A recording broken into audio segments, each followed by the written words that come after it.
clergy, the family, and all the friends of Madam Lizzie Wanyoike. I greet you in the name of Jesus. My name is Njoki Mburu, as I've been called out. And I'll be reading the tribute on behalf of the friends. Of course, bringing my condolences and that of the family.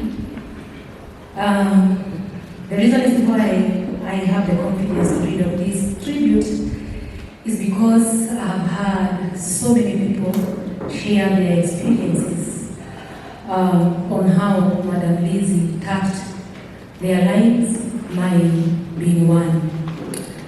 Mine will be short and I read. No words enough to put on paper what and who you are in our different lives. No ink would even be enough to write it all. Again, no words would really put it together. As friends, we all have each a story and a beautiful experience. Not one, there are stories of how you impacted our lives in a big way.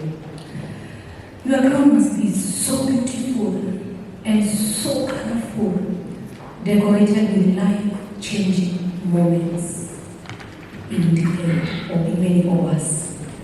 Some of our lives begins with the impact that you made in our lives.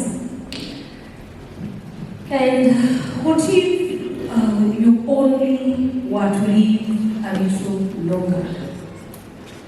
Maybe a year or 5 or even 100. But well, God picked the best. And He's too God, yes, He's too God to be questioned. Your legacy lives in our lives. For now, we say good night. See you in the morning on that beautiful shore. It is well.